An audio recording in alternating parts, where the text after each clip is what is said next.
From this simple and perfect shape emerges an animal of such variety and beauty, it has captured our imagination, inspired our reverence, and taught us the secret of flight. We've always yearned to be free as a bird, and our fascination with these princes of the skies is as ageless as humanity itself.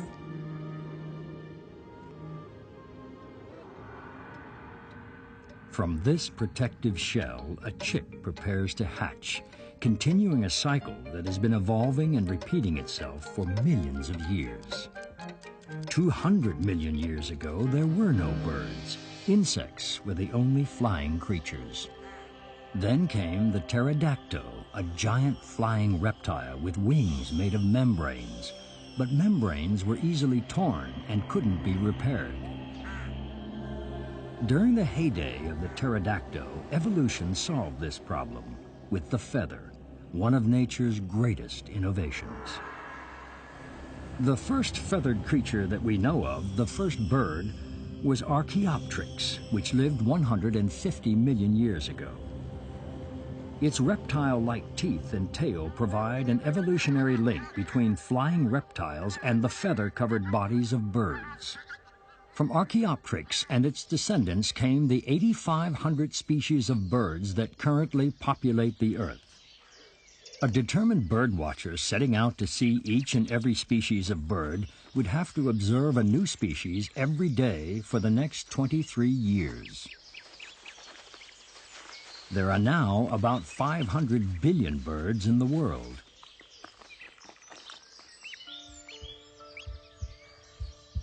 A single fertile cell surrounded by yolk soon divides and multiplies, so that after only a few days the heartbeat is discernible. Halfway through development, limbs begin to take shape. Before the chick can crack the egg, it must turn itself and break the air sac. After filling its lungs with air for the first time, the chick may call to its mother, signaling to her to prepare for the onset of hatching. From the faintest chirp inside an egg to the round-the-clock song of a nightingale, the elaborate language of birds far surpasses that of humans. Poets would have us believe that a singing bird is proclaiming its happiness, but birdsong has more to do with proclaiming territory. Like this bellbird, whose call can be heard up to 2.5 miles away. Birdsong is also used to attract a mate. The song of the male lyrebird is actually a medley of borrowed tunes. 80% of its song is mimicry of other birds. The repertoire can even include barking dogs. And with tail feathers shaped like a Greek lyre, it's not difficult to work out the origin of its musical name. Perhaps the most unmusical bird is the raven. One myth offers an explanation of the raven's rasping call. It was sent by the gods to bring water for an offering. The raven set off as instructed, but tarried a while, waiting for some figs to ripen. Returning late with the water, the gods punished the raven by condemning it to eternal thirst.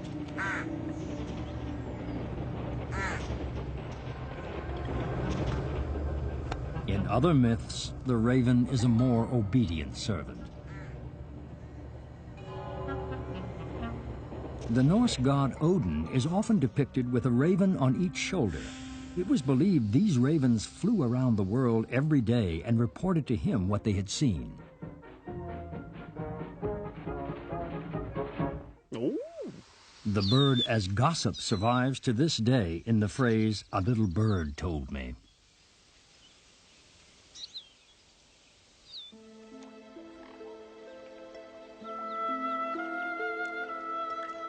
As well as couriers of scandal, birds were also seen as omens. A pure white bird is so rare that seeing one was considered a portent of death.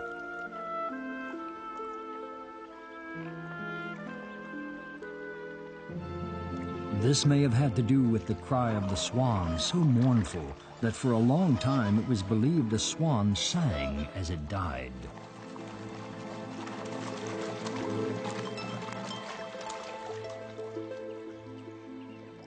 The belief proved false.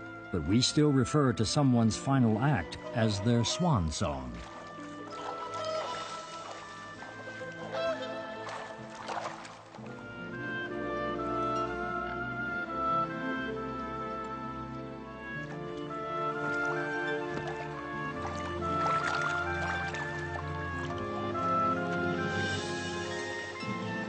How does this creature that has given flight to our imagination become airborne?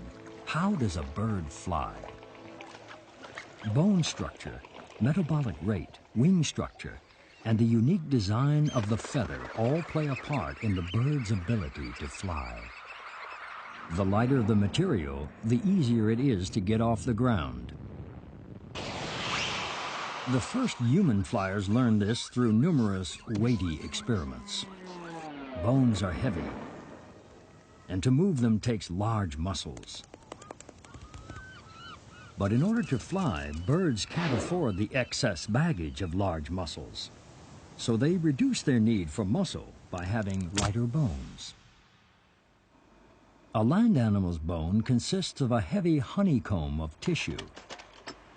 A bird's bone is almost hollow and reinforced with lightweight struts.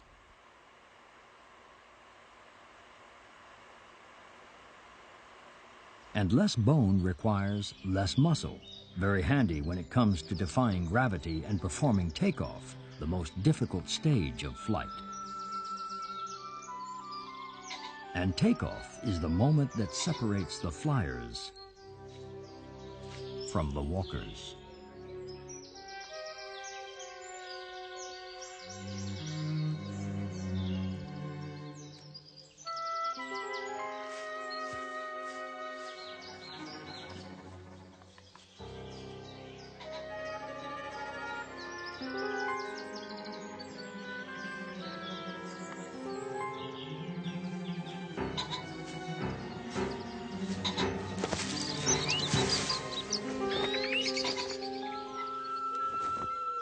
But with so little muscle, how can a bird be so active and not suffer from exhaustion? Actually, some do. The pheasant can only take off a few times before it becomes exhausted and incapable of flight.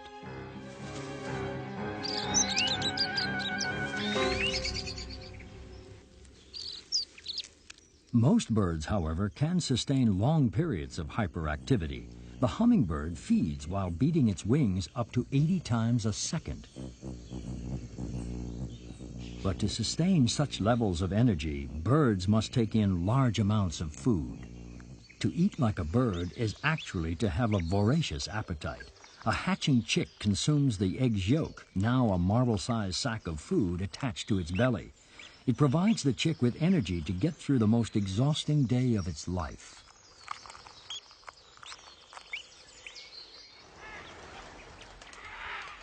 Once fully grown, a small bird may consume its body weight in food every day. That's about 300 small insects. A larger bird of prey consumes up to a third of its body weight per day. And the equivalent for the average human? 100 hamburgers would do it. With so many calories to burn, it's no wonder birds have the highest body temperature of all warm-blooded animals. And their blood hurtles around their bodies at rates that would kill a person. Our resting heart rate is about 60 beats per minute. A robin's heart beats at 600 times a minute. It's this ability to deliver an immense amount of energy to the wing, combined with the lightness of design, which allows a bird to lift off the ground and stay there.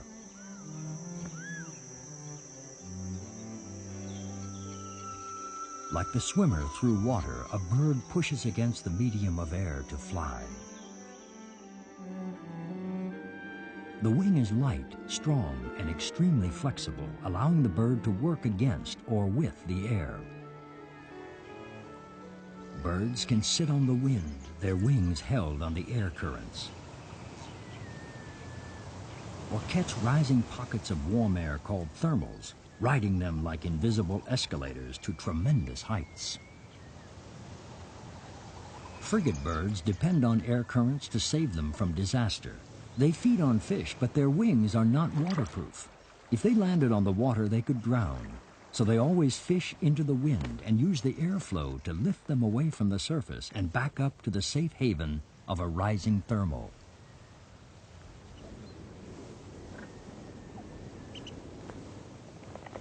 Just as birds push against the air to achieve flight, they push against the air to end it, using their wings like brakes.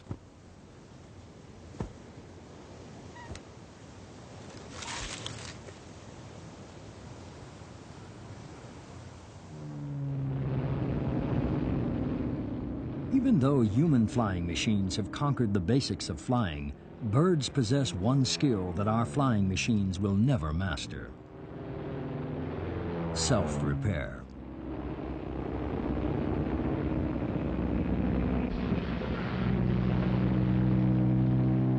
Because of the wear and tear of flight, any flying machine needs constant maintenance.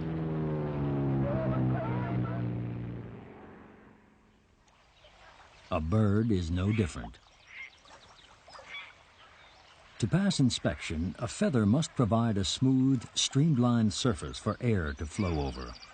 But breaks in a feather can occur between the hundreds of barbs attached to the shaft, which are zipped together by hundreds of barb balls. When a bird preens, it is zipping up the gaps in its feathers. But keeping its feathers airworthy is just one task in preening. This stork is collecting oil from a preen gland and spreading it over its feathers.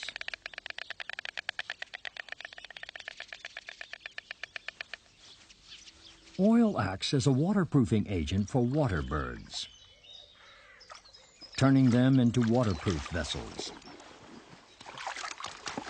The droplets of water simply slide across the surface of the feathers like rainwater off a shingled roof, or water off a duck's back.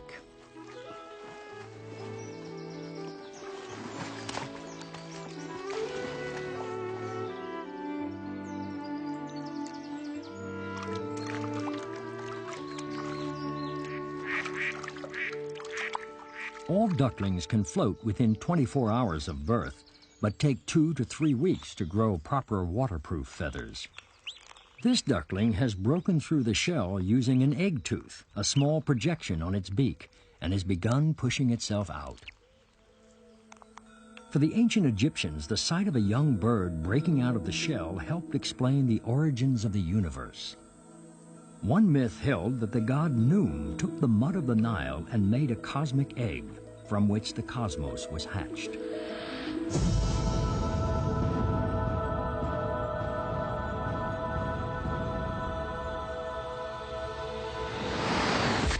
Today, the association of the egg as a course of new life persists in the Christian celebration of Easter. The Easter egg is a symbol of Christ's tomb from which he emerged at the resurrection. And it's no coincidence that Easter takes place in the spring, the time of renewal, the time in which migrating birds fly great distances to their place of renewal, breeding grounds. The king of the long haul is the Arctic tern. Each year, these birds migrate from pole to pole. That's over 8,500 miles one way. During the journey south, they have the benefit of almost perpetual daylight and feed and even sleep on the wing.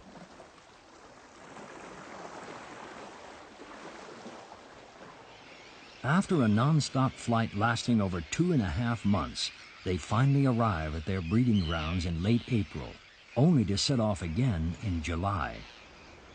In temperate climates, the arrival of spring and the spectacle of huge flocks of geese flying overhead are inseparable. In ancient cultures, humans who knew nothing of migration and only saw geese leave before winter and return in the spring believed that geese literally carried the spring with them. The belief gave rise to goose myths and ceremonies in ancient Greece and Japan, and gave the goose special powers in folklore because of its association with spring, fertility, and good fortune. In many cultures, even though the goose has been replaced by the turkey, The eating of a bird on holidays harkens back to these beliefs. And a bird's collarbone or wishbone can still fulfill our greatest longings. Even the cuckoo, another spring arrival associated with the changing seasons, is still married to our concept of time. The penguin is identified with a very different season, winter. But the familiar image of these ice-bound waddlers belies their true ability. For penguins do their flying underwater, and not just Arctic waters. Here in the warm waters of the Pacific Islands, the Galapagos penguins fly through the sea with extreme agility, using their flippers like wings.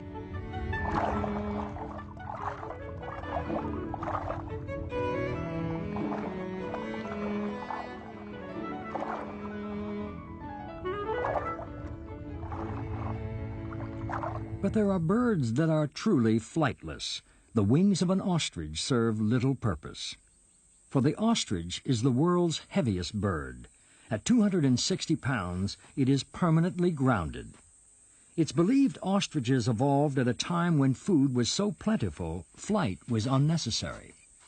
And with the ability to run up to 40 miles per hour, making it the fastest two-legged animal on Earth, the ostrich stands a pretty good chance of leaving most predators in the dust.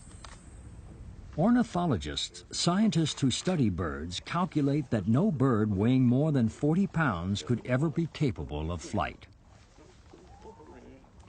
The secretary bird, with a flying weight of 9 pounds, derives its name from the resemblance of its head feathers to quill pens used by secretaries of another era. Most recently, it's been suggested that the name is a corruption of the Arabic securitaire, meaning hunter bird. Although this hunter bird is a very capable flyer, its most deadly weapon is a kick that kills and tenderizes at the same time.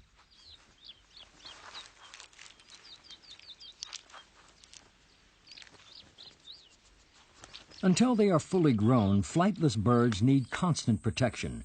With predators such as this Egyptian vulture lurking in the wings, it's no wonder that ostrich eggs have evolved a thick shell to protect them from hungry mouths. No beak could break through this. But a stone can, and so the Egyptian vulture has cracked the problem by learning to use a tool.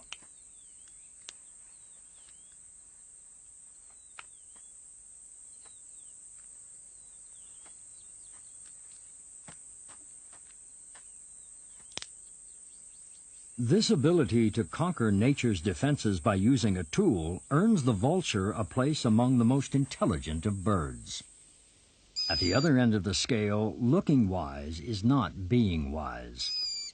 The owl is actually one of the least intelligent birds, but its ability to see in the dark makes it an emblem of clairvoyance in Mexico and a symbol of death in ancient Egyptian tombs.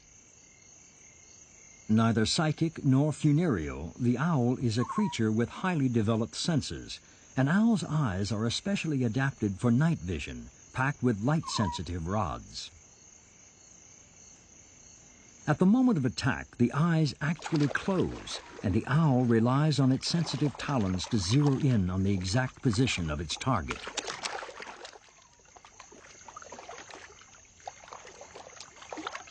It's not the wisdom of the owl, but the tools of its trade that account for its success.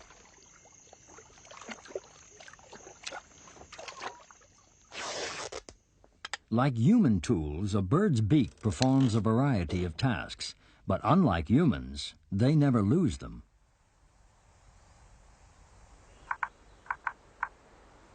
The short, sharp beaks of woodpeckers are used like drills to make nests for their young, but are primarily used for boring for food. As form follows function, the shape of a bird's beak is determined by its diet. The fruit-eating macaw needs to supplement its diet with kaolin and uses its beak like a pick on rock. The greatest variety of beaks is found among water birds.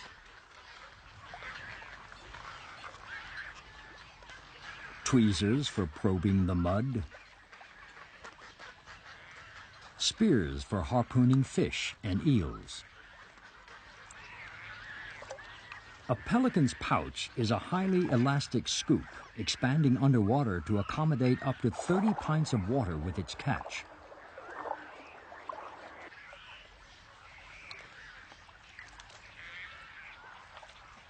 The flamingo uses its sieve-like beak to dredge the mud for the microscopic crustaceans which contain a dye that keeps flamingo feathers pink. And the skimmer bird, with a protruding lower beak, literally skims on the wing. But the most unusual and beguiling of beaks must belong to the toucan. It may be an impressive showpiece, but makes a hazardous piece of cutlery, requiring a long wire-like tongue to flick food down its throat.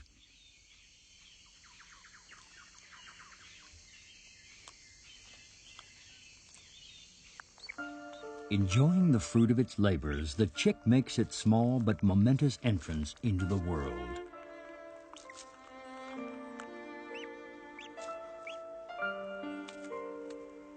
Only to face the next obstacle.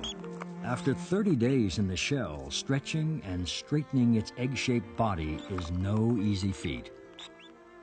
The wax coating which protected the duckling's feathers in the shell starts to dry immediately, allowing the feathers to fluff up and insulate the tiny newborn.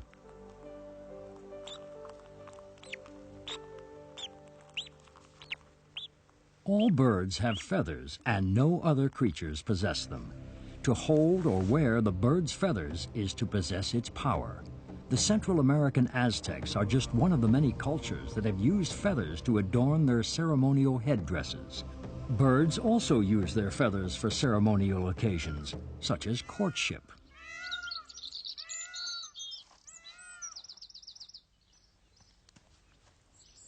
The riot of color in a peacock's tail is focused on one purpose: attracting a mate.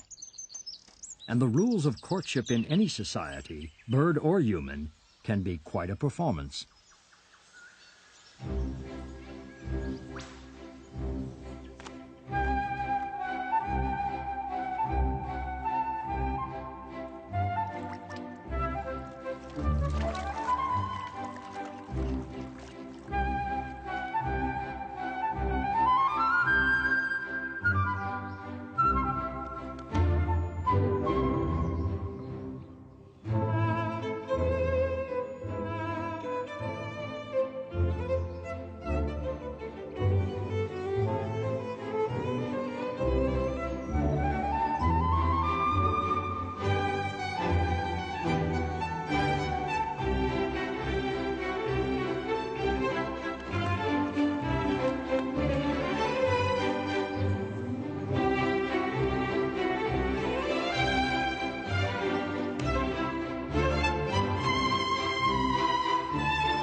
The fine art of courtship is followed by the more practical art of nesting.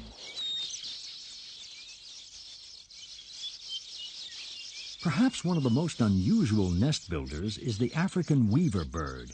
It actually sews threads with its beak and ties knots to weave the nest, which includes a long entrance tube to deter unwelcome visitors.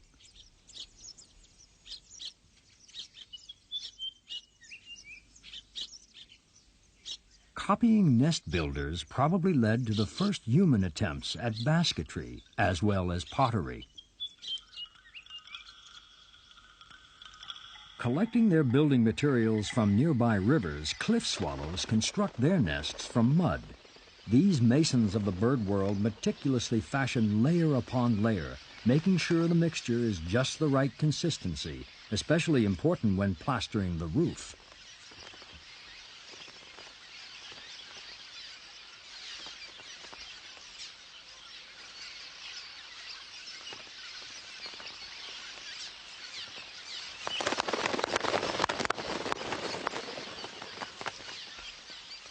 And there are some who say that it was the golden bowerbird that introduced us to interior design.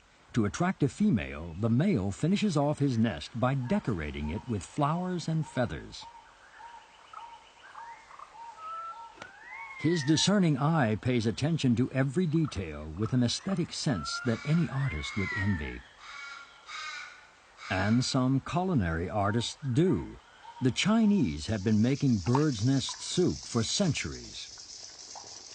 The key ingredient is the nest of the cave swiftlet, which is mostly made of saliva and collected from the caves of Borneo.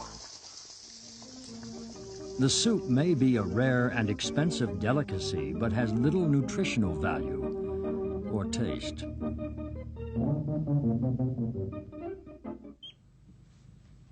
Ground nesting birds like this duckling hatch in a more developed state than most birds. Being on the ground makes them easy prey for predators, so the sooner they're capable of flight, the greater their chances of survival. But first, this chick has to learn to stand, and finding your feet for the first time can prove an exhausting business.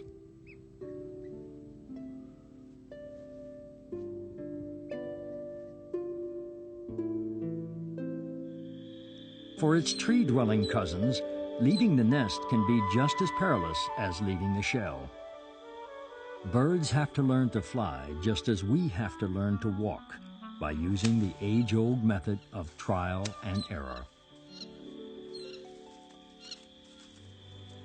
With its first unsteady steps, the duckling sets out on life's journey. Soon it will achieve the perfection of feathered flight, first mastered by its ancestor, Archaeopteryx. As long as birds reach for the heavens, our imagination will soar along with them.